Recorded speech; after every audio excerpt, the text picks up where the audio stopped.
Hello, everyone, and welcome. You have chosen the SCS City Sports Podcast, your destination for local sports news, be it high school, be it professional, or whether you just want to listen to us ramble on about professional wrestling or old Seinfeld quotes or crazy movies that we all like.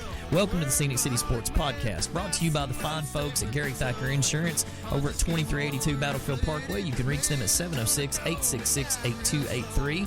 Also, the Chattanooga Flower Market, 8016 East Brainerd Road, 423-899-2440. Phil's Primetime Pizza down in beautiful Chickamauga, Georgia, 122 Gordon Street. That's 706-375-4448.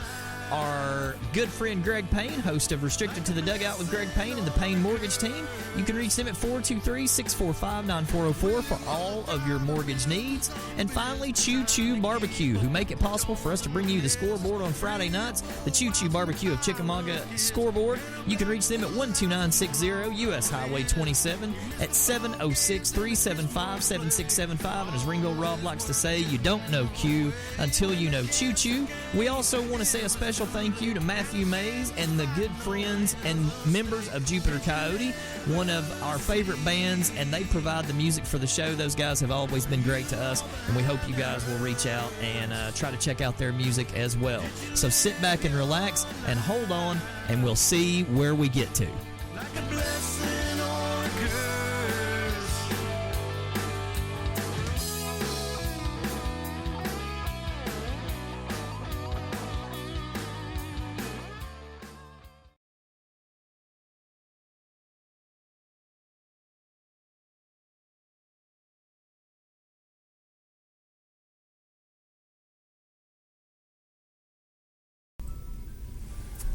Welcome, everybody, to the SCS City Sports Podcast. Rusty, Scott, Rob joining you here on this Sunday, March the 19th, 2 days after St. Patrick's Day.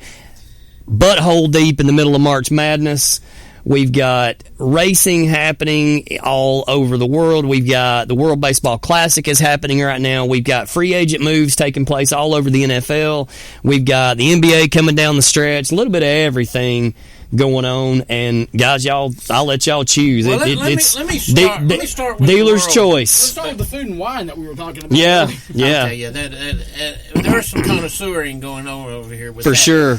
Let's start with the World Baseball Classic because there's two schools of thought, Scott. One, I think it's to an extent getting more popular, and I tell you why. You know, the USA teams are always going to be quality teams, but you've got so many of the Dominican teams that are full with all-stars. You're actually watching all-star baseball teams play each other.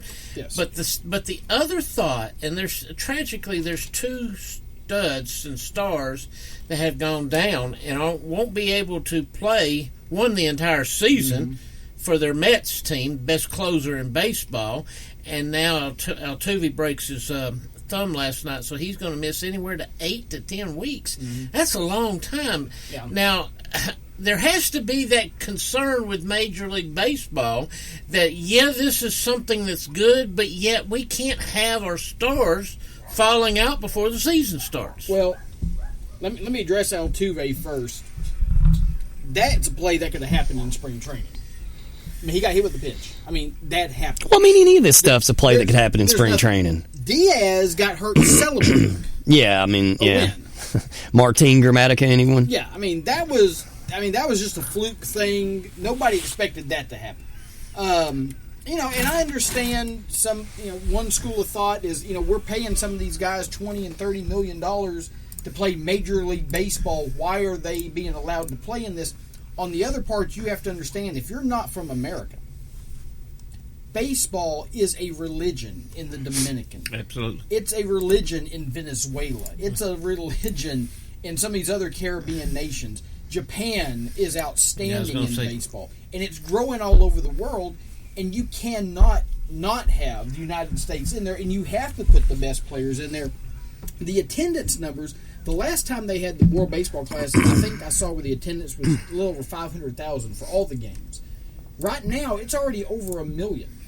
It outdrew all of the Oakland A's home games from last year. Well, last night in watching USA in Venezuela in Miami, you don't see that stadium that packed very often to watch the Marlins. I'm sure those ushers didn't have a clue what to do. It's like, where are these people from? Yeah, I love the World Baseball Classic. There's been a couple times this past week where I've been working till 1, 2 o'clock in the morning. I get in bed, flipping on channels to try to find something to watch as I'm winding down. There's Italy versus Japan.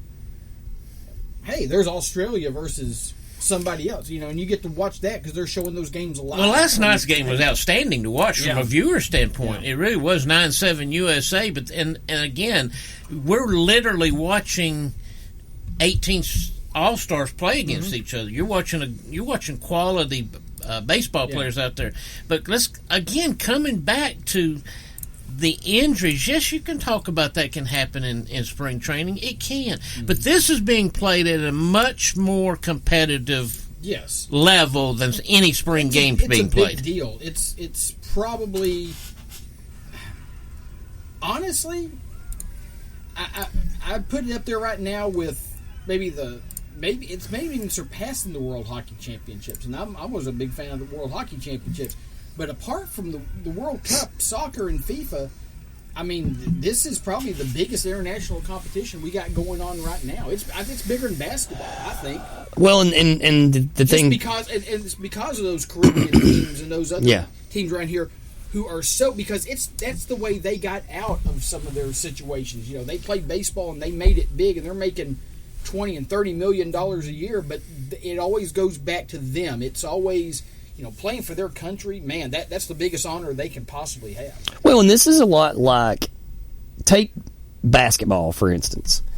In 1996, when they decided to put together the Dream Team, and we went out there and 92, when we went out there and waxed the entire world and showed how supreme and how dominant we were in everything in a sport that we basically invented, it made everybody else in the world go, well, hey, the Americans take this seriously.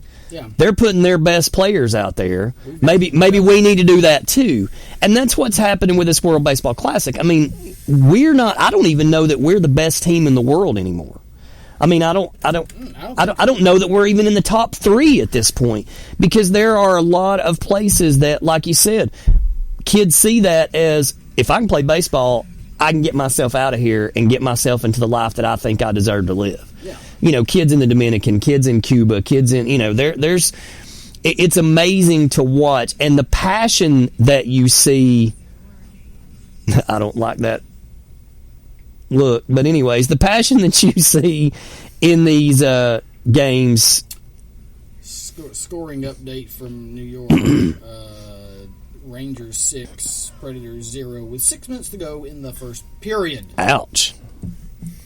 Well, maybe they sent their all-stars out. I guess we're playing without a goalie tonight. We're just gonna let everything and let's put it this way: if you I'm not even going to bother with the live score, staying for a second on the World Baseball Classic, if you've not seen the video yet of Griffey Jr. taking batting practice, seen some of that, with the entire American team standing out there by the cage watching him oohing and ahhing as he's killing it. Mr. Pretty Swing. And I did hear him say in an interview, I guess a couple of days ago, that he's considering coming back for one more run. He would only play the World Baseball Classic, but he's considering coming back because he's got a lifetime batting average. Yeah, he's got a record to protect or something, is what he said. But he wants to come back and do that. So, let's reverse that for a minute. How is that? You think if we had a room full of owners and your best ball players are participating, they hate it. I mean, and yet there is the potential of somebody going down. You're talking about Diaz. He just signed a contract, 5 years for $103 million, biggest closing contract ever in MLB. He's the best closer in baseball, and you've lost him for a season. Now, yes, you could say that, Scott, that you could have lost him in a spring game, but would have anybody been jumping up and down out there on the mound because they beat the Royals in a practice game? But if I lose him in a spring game, I don't have anything to bitch and whine about. If I lose him in the World Baseball Classic, that makes my case. Yeah. Absolutely. In the same, baseball's baseball. It's the exact same thing, no matter, But now let's move out to the commissioner and the dollars and cents of it. Yeah, that may be helping baseball. Oh, tremendous! The owners signed off on this. They did. The owners were not. We're not going to. The owners were all given fat checks. I guarantee you. And it's also a way for them to promote their stars to the rest of the world. So we know you're taking a chance by letting us have Mike Trout for X amount of weeks. Who has trouble staying healthy lately in the last few years. Here's $15 million for your troubles. Plus the fact that we'll cut you in 2% of all Team USA jerseys sold. Or so, you know that there is something, there's. And speaking of, if you hadn't seen the Great Britain jersey, that has got to be the ugliest thing that anybody in that World Baseball Classic has. Just it's like, quite have the money. What in the hell were they thinking when they made that? Let's just. I saw that, but that Venezuela uniform. We forgot we had to make them, and just. What do you think, Helvetica? But the Venezuela uniform reminded me of a travel team. Yeah. I can't remember the movie, and I'm gonna do my best to. It had. It was the gangster movie that brought down Capone. Oh, the Untouchables. Untouchables. Yeah. Who was one of the most important people in the Untouchables that they were protecting? The accountant. The accountant. Because he knew where all the money was. The accountant involved in baseball is the guy that makes the decision, Rusty, on whether this is good or bad. Yes. And so if we could talk to the accountant, and he could say, guys, if you only knew the numbers, you would understand everybody's plea. He's up there running risk assessments and stuff, for this, that, or the other. Anybody went down or not, it don't matter. Yeah. Well, let's, obviously, let's talk about what is, I guess, the most exciting thing happens this week, and that is, starting on Thursday, we had the beginnings of March Madness. I mean, how many brackets were flushed down the crapper right out the gate? Right out the gates. I had Princeton in the Sweet 16. How about the rest of you? Did you? No. Yeah, I was going to say. But now it wouldn't have surprised me for you to take a flyer on somebody like that. But it wasn't that flyer. But, I lost Arizona, Purdue, and Kansas in the first 2 days. Yes. And somehow I'm still leading our group. Well, I don't know how that's happened, but I went 27-5 in the first round, but I lost Rusty, we talked about this. I went 26-6, man. We talked about this a few years ago, that it's amazing that after it all flushes out, the blue chippers are there. Yes. But let's back up a moment. I think more and more and more that the small colleges, the upper seeds can play with the big boys. They can nowadays. Yes, and that hasn't changed yet. In girls, you still got the 16 teams out there, and the rest of them are wasting their time. Yes.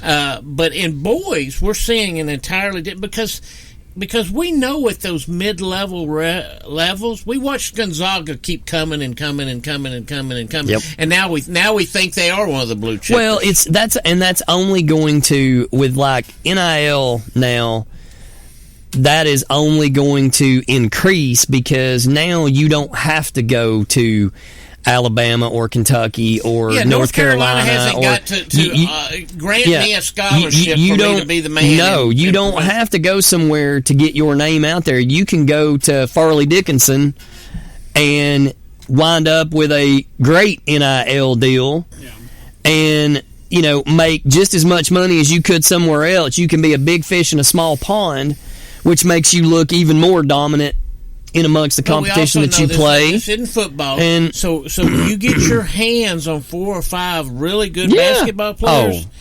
3. And there's a team out there. Now, you may not have the depth sitting over there on the bench that the Kentuckys and the Kansases have, but I don't think that's a big deal anymore anyway. I think they play 7, 8 guys, and that's who you're playing. Here's the thing, and the reason in Tennessee Duke, perfect example yesterday. Duke has got a bunch of freshmen that were highly touted that came in there All-American. You know what Tennessee's got? 5 and 6 year veterans who have been there and who have played and played and played and made them play in mud, they said. Yeah. Whatever mud is. And when you get physical, when you get those older guys that know how to play physical and stuff like that, when you've got a team that's been together for 4 years. We saw that it's running back so much in time. Of advantage. So much of it. Running back that time that Kentucky had that 10 freshmen out there running 2 teams out there at a time, but then they get beat in the finals by an old veteran basketball club. Well, I mean, we got beat. You got the one year that basically they were going for the undefeated season. They get beat by Wisconsin, who was nothing but a veteran team.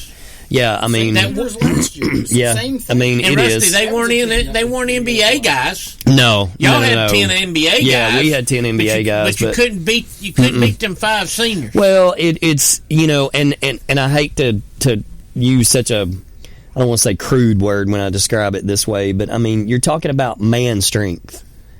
A kid that is 22 or 23 because he's a 5-year participant. Been in the weight room. Been in the weight room for 5 years versus an 18-year-old kid who has come in here as a highly touted prospect and maybe has not hit the weight room as hard as he needs to yet. And hasn't played the caliber of players, been playing on the AAU circuit against other kids that are his. So I got a spindly leg 18-year-old against a 24-year-old grown man. That's different. Well, it's that you can. It's you that can way. beat on it them. can be like that in baseball, college baseball, and college football. Yes. You can manage to hold kids around and keep them around for upper ages, and that's getting harder and harder to do because once they got the opportunity to go on, they go. I liked what Coach Saban said a few years ago that he wishes that if a kid that was not graduating who elected to go into the draft based on the information that he was given, okay, and it didn't pan out, could come back to school. Could come back. I think I like that rule, and I understand that rule because what he's saying is that kid's gone forever now, based on some bad information that because somebody that kid's gave got him. somebody in his ear. Unfortunately, a lot of times those kids have. Unfortunately, we've made this argument a bazillion times. A professional athlete makes the most money of their life when they're the youngest and most irresponsible with it. And 9 times out of 10, they've got some clown in their ear telling them what they need and how they ought to do this and how they ought to do that. And most of the time, sadly, it's somebody who they think is looking out for their best interest, and that person really is looking out for their best interest, not the kid. I think he had an example of an offensive lineman that was told that he would be drafted in the first 2 or 3 rounds. He didn't get drafted at all, and yet he's gone. And that young man needs the opportunity per Coach Saban to come back, and I understand why Saban would want him to come back. Okay, but he has nowhere to go now. It failed. Somebody didn't tell him the truth. Yeah, and now your eligibility is done because you declared for the draft, and I totally agree with that. I'll never say I agree with Coach Saban. I think other coaches would say that, though. But I'm sure another coach said that, and I agree with that coach. Whoever that coach is. Absolutely. Well, it kind of goes back to we were talking about looking at the tournament brackets and everything. When I looked at mine a week or so ago. How would you look going forward on that? You have to be to use the accountant. You have to be that smart to start picking all those upsets because those seeding things don't mean. I don't think the upsets are over. Well, here's the thing. You got to be able. I don't think they're over. To pick your bracket, you got to be that guy. I think Tennessee you can't sit back and just pick all the ones. I think Tennessee can beat Alabama. Yesterday. I looked. ESPN had gotten over 20 million brackets submitted to the contest. Over 20 million, and we had played exactly half of the first round. Yeah, and there was no perfect brackets left.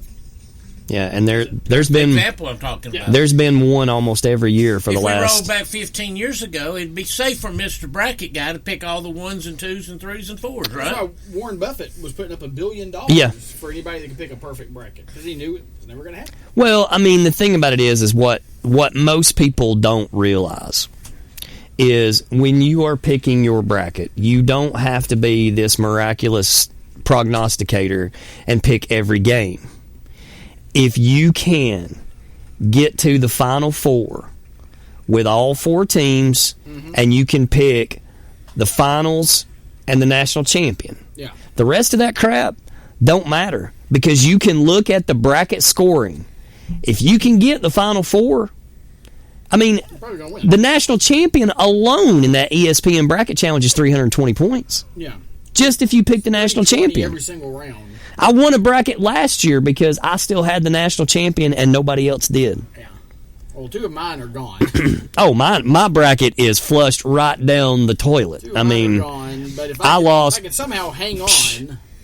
Well, Scott, I know we're both Tennessee fans, and coming into this tournament, they were playing about as poorly as anybody that had managed their way into this tournament. And had lost their point guard. And people had written them off. And and they don't have a real good second guy to bring the ball up. They don't have a real good second guy. Well, they're trying to do it by committee a little bit. But they limped their way into this tournament. Now they've won 2. A lot of the experts out there thought they could fall the first game, and most of them thought they'd fall by the second game. And here they are. I still don't understand why everybody was saying, well, it's an upset Tennessee beat. No, it was not an upset Tennessee beat. Dude, Tennessee's been ranked higher than Duke all year. Been a better team all year, a more veteran team I think down the stretch, Duke looked like they were playing better. People looked at the jerseys and said, well, that's what I was about to say. I mean, that is... People, the ACC, and I do think that about the jerseys. Was down. Oh, it is. There are, in college basketball, if one of those 5 blue bloods are in a matchup, 9 out of 10 times you are going to choose those the top 5 blue bloods. Those are the ones people are going to choose every time. I mean, look, I'm as guilty of it as anybody.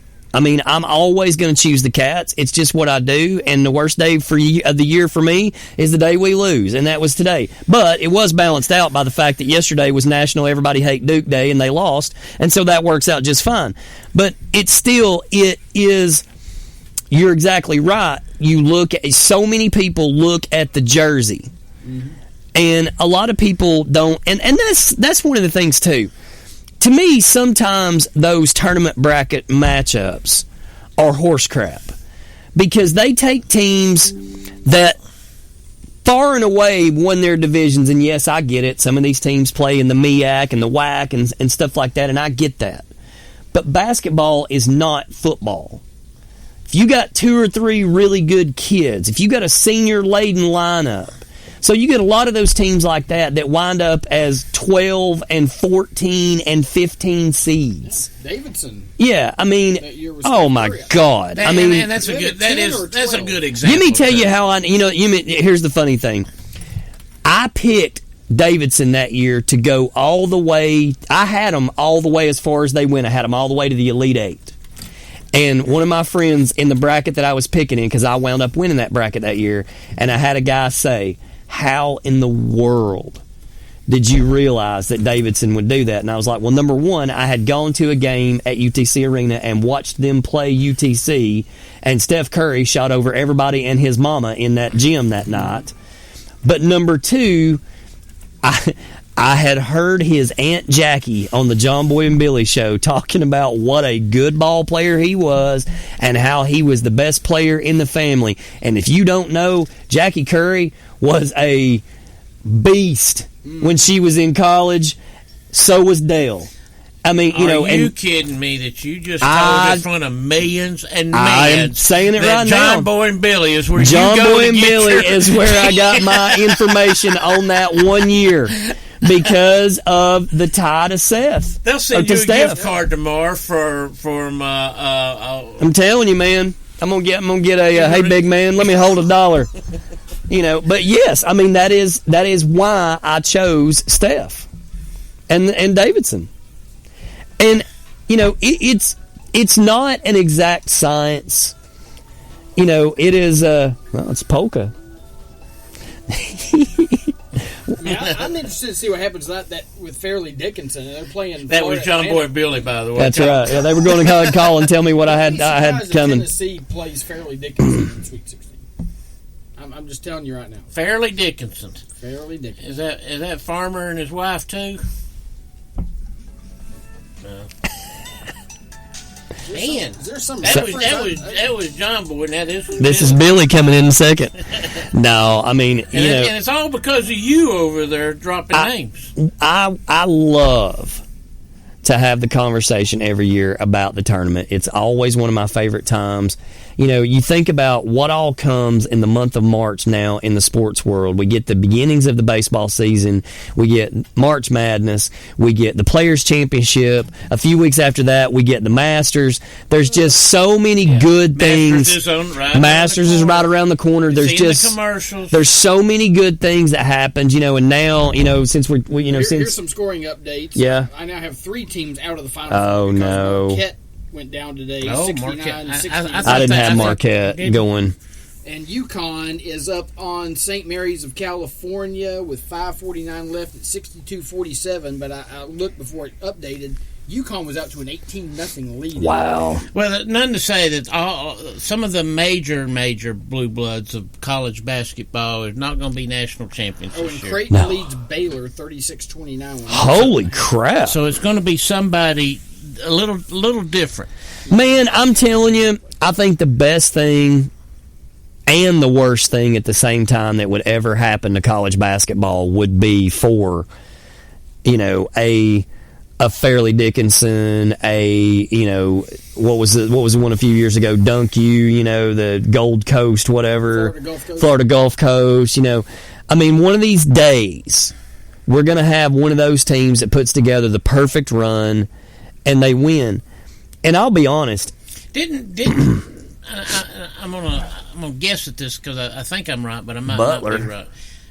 Didn't the University of San Francisco with Bill Russell win the national championship? Yes, but yet they weren't a blue blood at that moment. Well, no, they but had the best player in the country. I was going to say they were also willing to play. Time when 6'4" was considered tall, and they had Bill Russell. I mean, you know, it's gonna happen at some point. I mean, it just is. It's inevitable that eventually you're going to have that. I mean, but at the same time, when people pick tournament brackets, I would venture to say that as high as 60 or 70% of the people that fill out a tournament bracket, well, maybe not that high, maybe more like 50-50, but I would bet you that 50% of the people that fill out a tournament bracket barely watch 5 games throughout the entire season. It's the cool thing to do. Everybody at the office is doing it. I'm going to pay my $20. I'm going to take my chances. Hey, look, 3's better than 12. I'm going to go there. And there's a lot of people that do that. There's no doubt in my mind. But, you know, and there's then always that guy that goes to the horse races and watches them all week. But then or the dog races, and he knows which dog out there is really not going to stop and squat going around chasing the rabbit. I had a guy tell me that first time we went to the track. Does its business for the race. I'm the one who does the business for the race. He just got lighter. That's the guy I'm talking about right there. That guy. And I ended up betting on a dog named Smokey, and he won. Well, you can't make a story up like that, Scott. There ain't no way. You know, daily double. I had to pick the winners of the first 2 races. First dog won. Second dog, Smokey was dead last at the halfway point. And there was like somebody shot that dog in the butt with a BB gun because all of a sudden here he come. He spotted that rabbit. Everybody at the end. Well, Lucky. You know, I watched that Purdue game the other day when they got beat. I watched the last part of it, and I mean, you got a kid out there that's 7'4" tall, and supposed to be one of the, you know, he's one of the best players and whatever, dude. He's just a big, tall dude. He had concrete shoes on. I mean, the guy moved like molasses. I wasn't impressed with him at all, and I was thinking, all I've heard all year is about this kid. Oh, yeah, that kid from Purdue, man, he's 7 foot tall. That's great when you play in the conference that they play in, especially when you probably had a down year from like Michigan State and some of those schools that normally are the class of the field up there. You put that Purdue team in the SEC this year. The SEC this year was murderer's row in a lot of ways. You know what I came away from watching Big Blue today, Kentucky? They still have 5 quality athletes on the court. But we don't have 10. None of them are shooters. But we don't have 10. Well, you don't have 10, but you don't have a lot of quality shooters either. They throw the ball up a lot, but it don't go in the hole. It don't go in the hole. I mean, but I recognize there's 5 athletic guys out there on the court. Kentucky has not had. I'll argue that we have not had a lights out 3-point shooter since Devin Booker. And I mean, and that's been 5 or 6 years ago, 7 years ago now. You really got to land something like that. You got to have 1 or 2 of those on your team. You have to go after those guys. And the last few years, it's like Cal just goes and looks at the list and goes, okay, these 5 guys are the top 5 guys in the country. These are who I'm going after. Yeah. And he gets them a lot of the times. And then the problem is, the problem is now in this, in this modern era too, all 5 of those kids have been told their entire life that they are the show, and all of a sudden he brings them into a system that asks them to be unselfish and give the ball up. And these kids nowadays, they ain't about that life. Okay, I put you on the spot last year, and I put you on the spot in the tone of if I was a Big Blue fan that I'd been aggravated. Y'all go out on the first round. You're playing on national TV for your sake, not their sake, and then you're booted out. Now you're out after the second round. A quality opponent beat you, but you're still Big Blue. Are the restless natives growing restless up there in Lexington? Yeah. And can anything be done about that? Really? Well, I mean, he's the highest paid college basketball coach in the land. He's the highest paid college coach in the state. He rivals Saban's money, but yet where's the results? Well, I mean, realistically, if you look at his tenure at Kentucky starting in 2008, realistically, we played for national championships. 5 times in his tenure, made it to the Final Four numerous times, and we should have come away with a whole lot more stock trophy cabinet than what we came away with. Yeah, you got one. With what we had, and we've only come away with 1 national championship, and it's almost like the argument for Bobby Cox with the Braves. Right. I mean, we throw a good product out there every year. We don't throw a dominant product out there every year anymore. And that's what's expected. It is what is expected because that's what they want. But the bad part about it is if they fired him tomorrow, you got to have somebody that has the clout to come in there and coach that program. And I don't know of a whole lot of guys out there that right now that would be available to come in there and coach that program. Scott, I'll bring that to you. Somebody brought this question to me before the tournament about Tennessee. Arguably, Coach Barnes has made them relevant where they weren't. But yet they were relevant for a little while under Pearl. That didn't stay long. Didn't get to stay long. A barbecue ran that off. But if you have to stop and drop as an AD and go hire Mr. We're going to win a national championship coach, who is it? Who's that guy right now? Who is that guy? Yeah, and I told this guy this. I said, I think Tennessee and Knoxville's happy being relevant versus not being relevant, and they can't go pick the guy that's going to win the national championship. He's getting good recruits up in Knoxville. He's getting some 4- and 5-star guys. Sure. They just, last year against Michigan, had a really great team. They just ran into a night where they weren't shooting the ball, and I heard people screaming, "Fire Rick Barnes! Fire Rick Barnes!" I'm like, Rick Barnes didn't shoot those 3 points. Rick Barnes wasn't missing shots. Well, and they were running the offense, and they were getting open looks. They weren't hitting shots. Coaching has nothing to do with it. And it's a little bit different in college football. I think USC's gone out there and hired a coach that they brought him out there not to make us good, but to win a national championship. Yeah. He better teach them how to play defense. He better get us in the playoffs. Because, he wants to score 70 and give up 71. But that's what they went and hired. But right now, if you were Tennessee and Knoxville, where's the coach that you go say, okay, well, he takes us and wins a national championship? That's the thing is, how do you look at the job that Rick Barnes has done and not say to yourselves, this might be the most successful run in the history of all basketball on the men's side? You'd have to go back a long ways. Yeah, you got to go back to Ernie and Bernie. Maybe was the last. Maybe. Well, you had that decent run with when Allen Houston went through there. They had a decent little run right there. You had. Yeah, Houston wasn't that great. No, he was not. This ain't Quanzo Martin. Barnes is a quality coach. And he's taken 2 other teams. He's taken programs. Do you take your chances with a retread? I just saw today that Patino's getting another shot at St. John's. don't get me wrong, he's a snake in the grass, but the dude knows X's and O's. And if the kids will buy into the system that he teaches them and he can keep enough of them there, there are very few elite college basketball not anymore. Yeah, out there, and the ones that we did have or have retired or about to retire. And well, I mean, one of the best ones you got sitting out there, doing commentary right now for friggin' CBS, in Jay Wright, and it's just. And I don't think he's coming back. Well, he has nothing to prove. No, he doesn't. And the thing about it all is if you look at the day-to-day hustle and bustle of having that job and what those guys deal with, and can you imagine?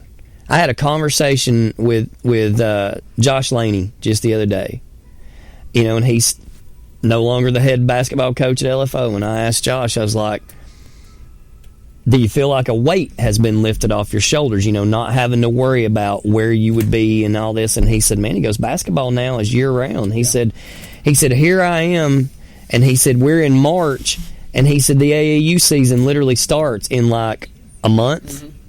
And he said, I'd already be involved in all that. I know some guys are already playing. Yeah, I mean, the days of these guys now, because the expectations are so high, and that's the other thing too is there's not, and I don't even consider Calipari elite anymore. The game has passed John by. The dribble drive offense is not.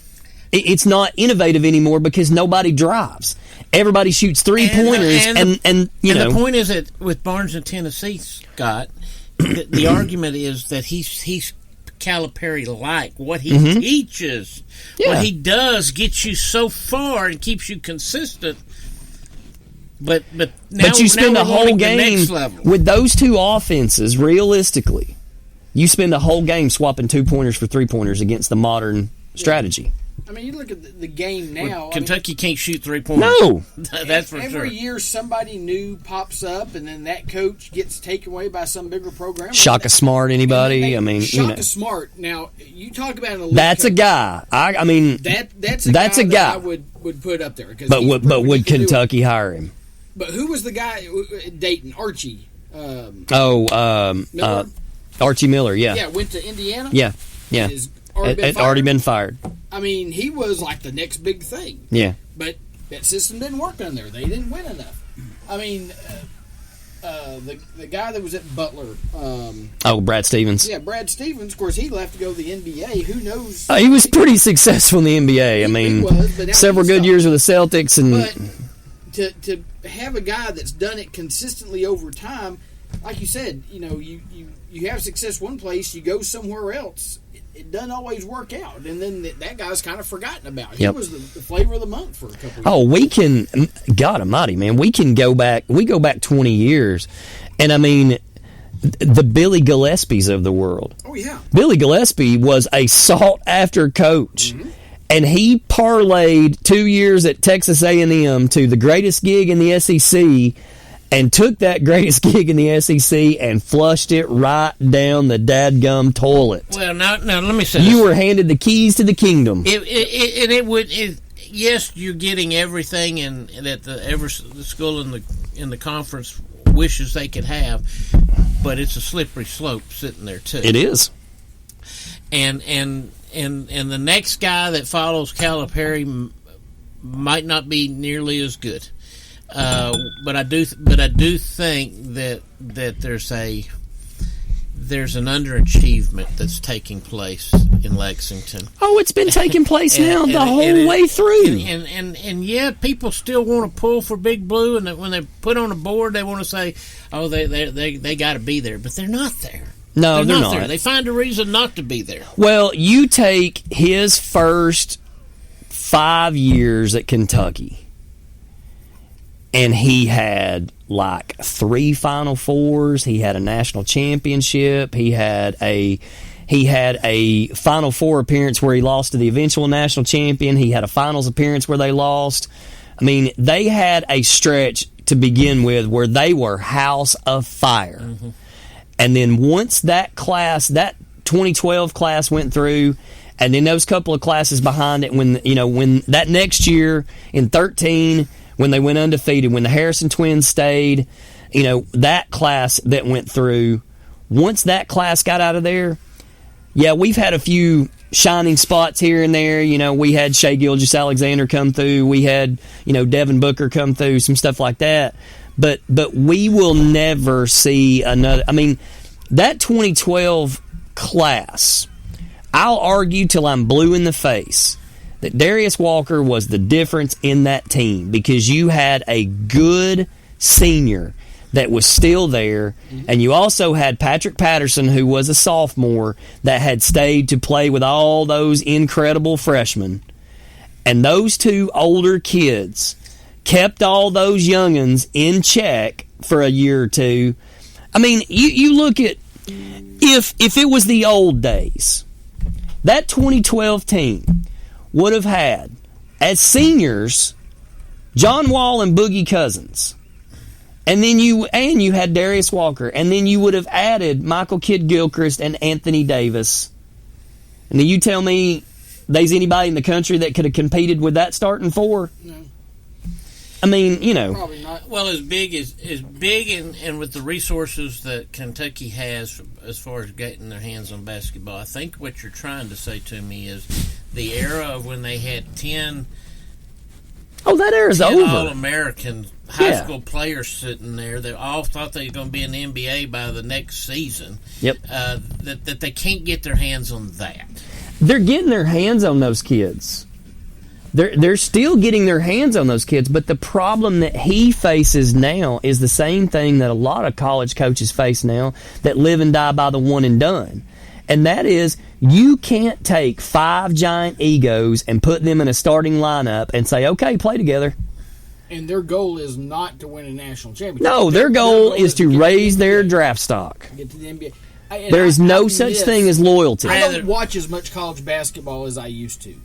But back in the 80s and 90s and stuff, you loved those programs. Big East basketball was it, man. When you had Ewing and Georgetown against Mullen and St. John's. Chris Mullen. And you had the Syracuse teams, and you had the Providence teams when Billy Donovan was playing, for crying out loud. The dumbest white guy ever. But those teams stayed together for 4 years. They did. And yes. they became teams. Yes. And, man, they were fun to watch. Yes. And there were some battles because some rivalries could develop in there. And that's hard to see now. And as much ACC as basketball, same deal, man. It's just not the same. As much as I hate them, and as much as I hate to admit it, you got to give them credit where credit is due. If you look at that late 80s, early 90s run at Duke, all that was getting quality recruits, getting them to stay for 4 years, and bringing more quality recruits in behind. I mean, that and the willingness to bide your time. Bite your turn. That back-to-back team at Duke with Christian Laettner and Bobby Hurley and Thomas Hill and Grant Hill and a freshman Cherokee Parks, and you had a lot of future NBA talent on that team. And then you look at the team that they beat. That UNLV team. That's the best single team I've ever. I mean, that's Larry Johnson, Stacey Augmon. Who's the other one? Anderson Hunt. Yeah, I mean, that team was just. I used to remember that line. They just ran people out of the gym, and Duke slowed them down and made them play fundamental basketball. And I honestly think that what is starting to take place is, I don't know that you're not necessarily seeing a shift in basketball back to a more fundamental type of basketball. You're not seeing as much isolation and driving the lane anymore because everybody wants to shoot. So you're seeing a lot more screens and pick and roll and stuff like that than you used to, because now everybody's realized, Greg Anthony. Well, hell, if I shoot from the 3-point line, 3 points is better than 2 points. And also, you're as a coach, your willingness to sit over and say, okay, we're 2 for 22 from the 3-point line. Keep throwing it. But by golly, if they heat up, keep throwing it. Yeah, even Greg change our Anthony, thoughts. Greg Anthony, and Anderson Hunt in the backcourt. And you had Stacey Augmon, Larry Johnson, Armin Gilliam. Yeah, that was the guy. That's one I couldn't. Yep. Elmore Spencer coming off the bench, who was 7 foot tall. Everett Gray was 6. Sidney Green, 6'9". I mean, and every one of them saw time at some point or another in the NBA. Beat Duke 105-75 in the NCAA finals The year before. If you guys have never seen that team, pull it up on YouTube Lord. and watch them play. That game, I remember when they played Arkansas.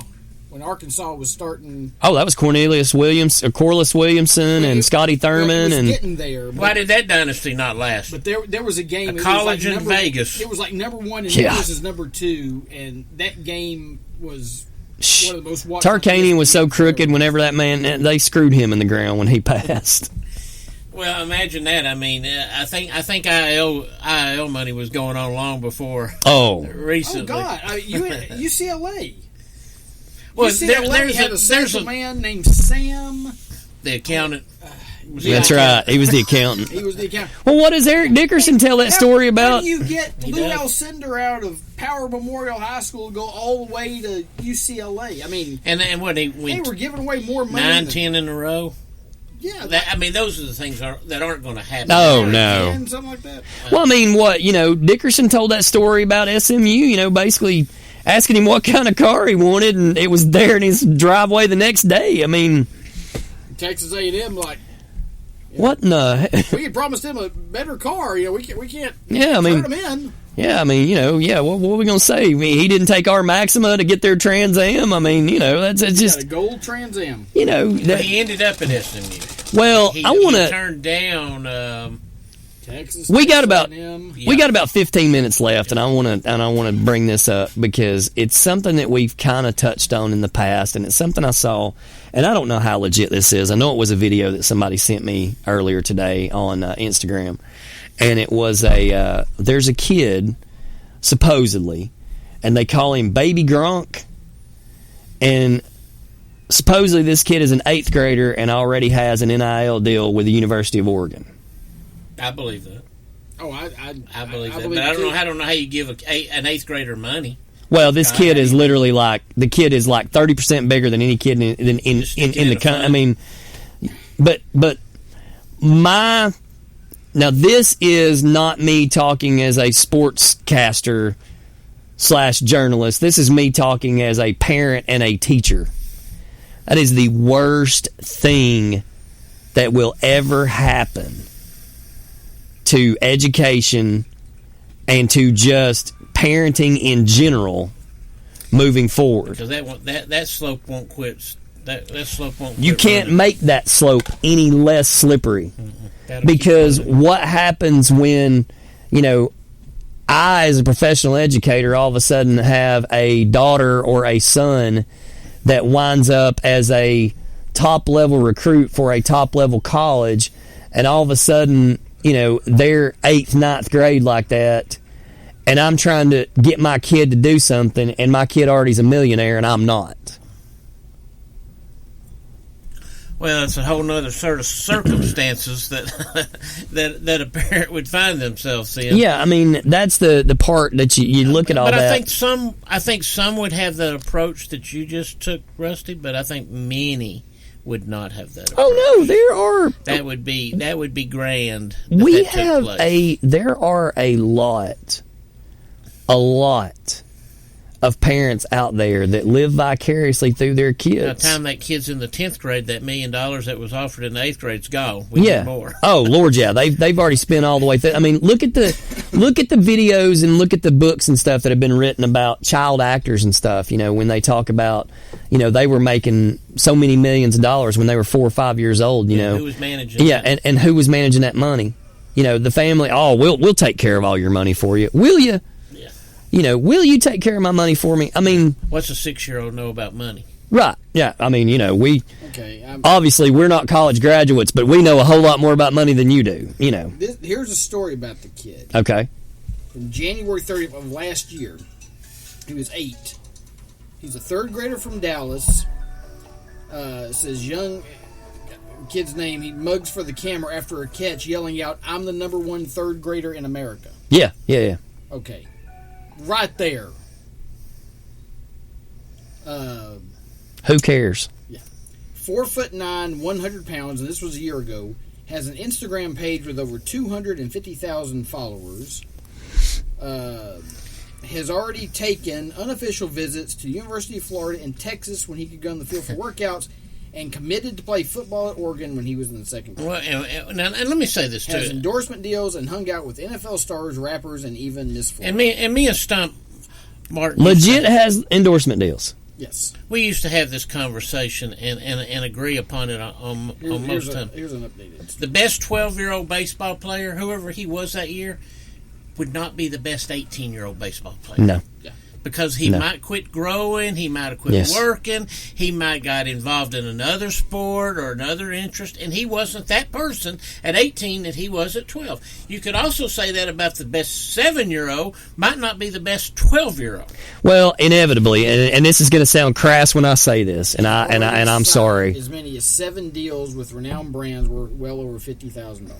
9 out of 10 times, the best 7-year-old home run hitter is the fat kid who has enough strength to get it over the fence and can't barely run the bases. I mean, there's some truth to that. I mean, that's great. I got no problem with him making money on this, but let the kid be a kid. Oh, that kid's not interested in being a kid. I know. And so he's in that kid is grade, eating up every aspect of this, and you don't think that kid is the one that rules that house? He's 14. We don't know for sure who he Dad even is. The one that's in charge of the money. Yeah, I mean we don't even know where that first allotment went. We can't even tell you. I hope for that kid's sake it works out. He becomes a star, because if not, there's 2 motorcycles sitting in the garage, and I got news for you. If he ends up going to Oregon, there's some upperclassmen out there that are not going to.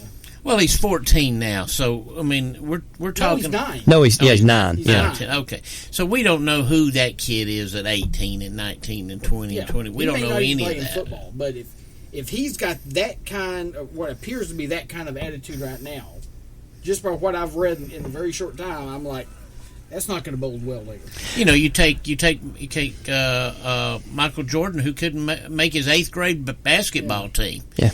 Now, there's all bets are off at that moment in time that he's going to ever be any good, right? Yes. I mean, we've all seen kids that physically peaked at like 14 or 15. Sure. And when they get in high school, they never got. And you see this more so, and I'm not knocking a parent that's held a kid back. I'm not at all. But when the kid has some athleticism to them, and they've been held back, particularly in to give them an advantage in the middle school years, that there looks like there's your next phenom. Mm-hmm. But hold on a minute. Yeah. Wait a moment. He's a year older than everybody Let else. that catch up. Yeah. Let that catch up by junior in high school, and let's see if that's still going on.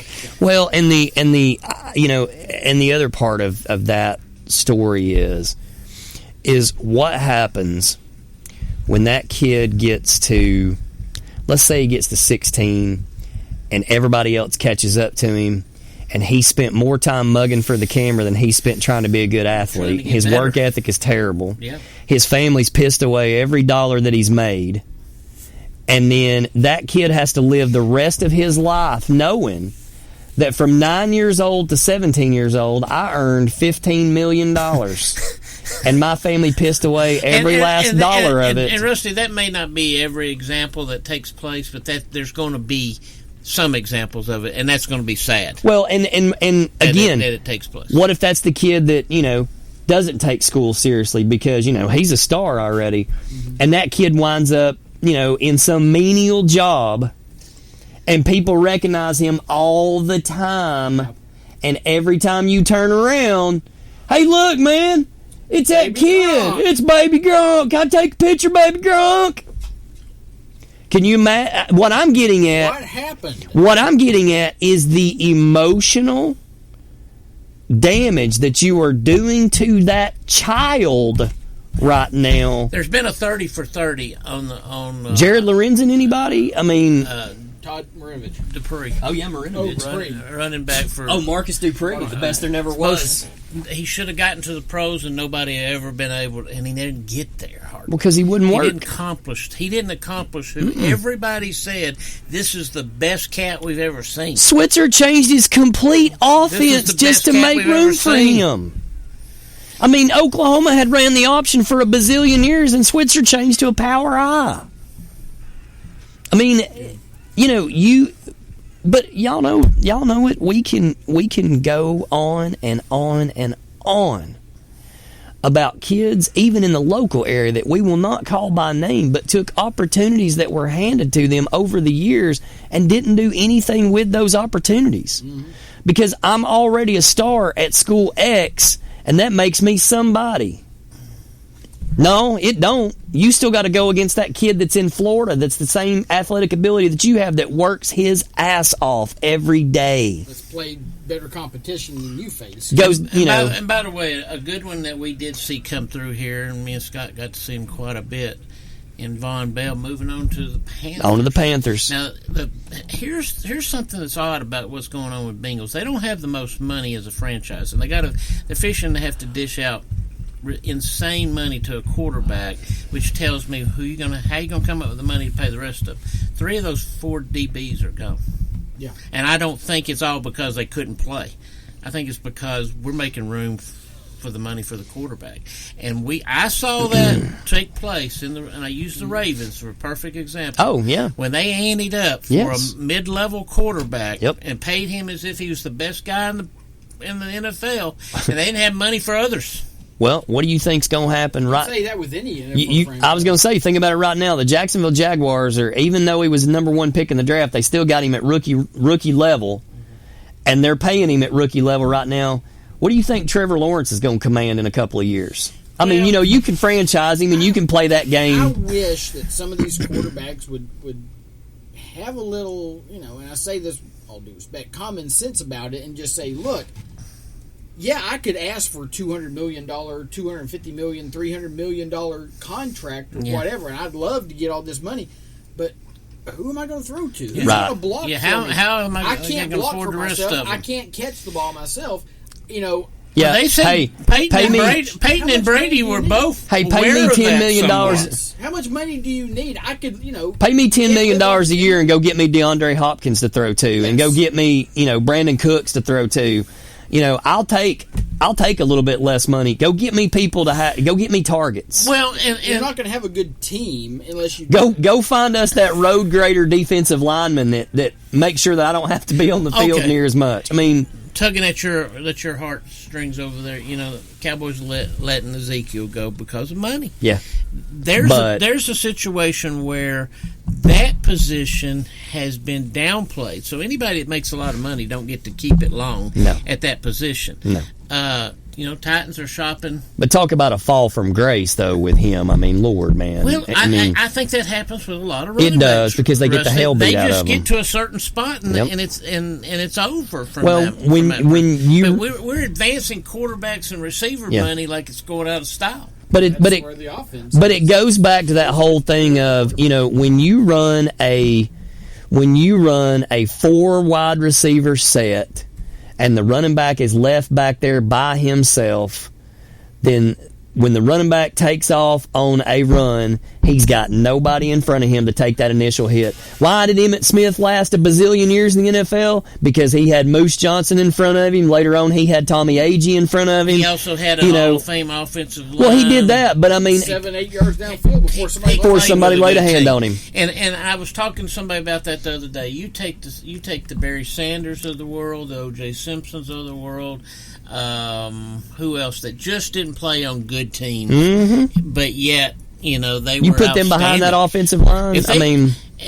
I liked Emmett, but he's not the best ball player I ever saw run a football. Not a bit. He just ran behind, and just like everybody played on those 70 He Steelers knew teams, how to find the spot. Those 70 Steelers teams, when you look at them, every one of them are Hall of Famers. If you go back and you look at old video of Emmitt Smith, the one thing that always sticks out to me is how wide open his eyes are the whole time he's running the football. That cat saw every angle on that field, and he knew. I don't know if he just watched endless hours of tape or what he did, but he knew where everybody was coming from. I mean, I got to give him credit in that aspect. And he stayed healthy. Well, my God, man! I mean, when you had an offensive lineman in front of you that boasted how many future Hall of Famers? I mean, by the time it's all over with, all 5 of them are going to probably wind up in. Eric Williams will be the only one that may be iffy, and that's just because of the car wreck. But, Tuinei, Newton, Stepnoski, all those guys were Hall of Fame caliber.